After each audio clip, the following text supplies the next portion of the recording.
Hi students, today we are going to study chapter 1 of social science. The name of chapter is Sources of History. In this chapter we are going to study the various sources from where we get information about the past events. So let us first understand what is history and why do we study history. Now what is history? History is the study of the past, specifically the people, societies, events, and problems of the past, as well as our attempts to understand them. It is a pursuit common to all human societies. But why do we study history? So, it is important to study history because it helps us understand situations in the present. The study of history is important because it helps us understand people and societies. It also offers data on information of how people and societies lived and behaved in the past. History also helps provide identity. Now let's see the various sources of history.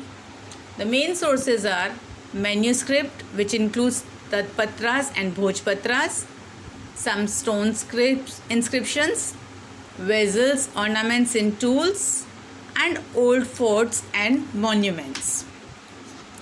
So let's start manuscripts.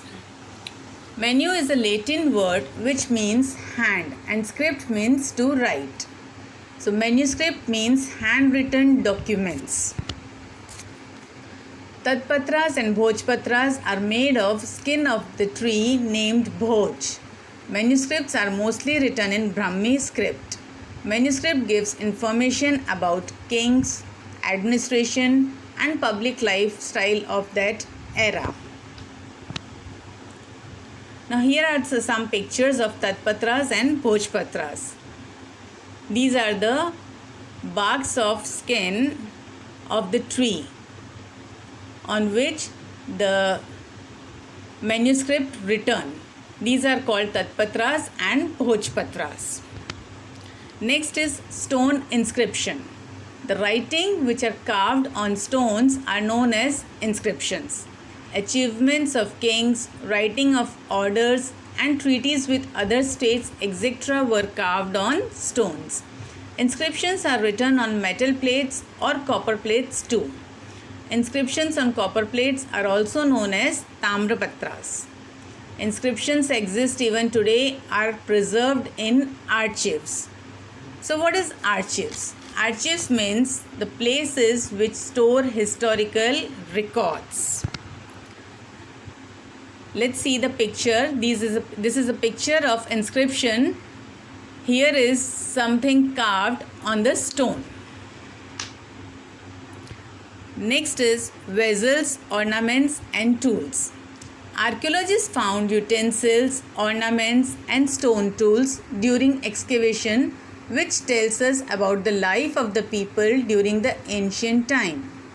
They also tells us understand of living, types of tools and weapons they used. It also highlights the technological development of that era. But what are archaeologists? What do you mean by archaeologist? Archaeologist means a person who studies human history and prehistory through the excavation of sites and the analysis of artifacts and other physical remains. Here we see some utensils, vessels, ornaments, tools of some Asian times. These are the tools made of stone. Even the ornaments made of different types of stones. Vessels, utensils also made of stones and clay. Next is old forts and monuments. A historical monument is a rich source of history.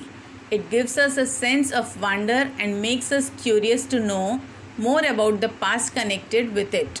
The study of a monument helps the students construct history through observation.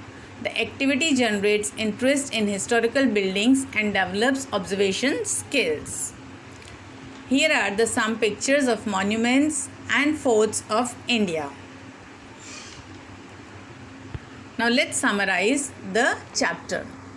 Manuscripts includes Tatpatras and Bhojpatras, stone inscriptions, writings which are carved on stones, metal plates or copper plates, or Tamrapatras, inscription on metal plates or copper plates. Vessels, ornaments and tools found by archaeologists during excavation. Old forts and monuments made by kings of different era. So here we conclude our chapter. We will soon meet again with a new chapter of SS. Till then, stay home, stay safe. Bye bye. Take care.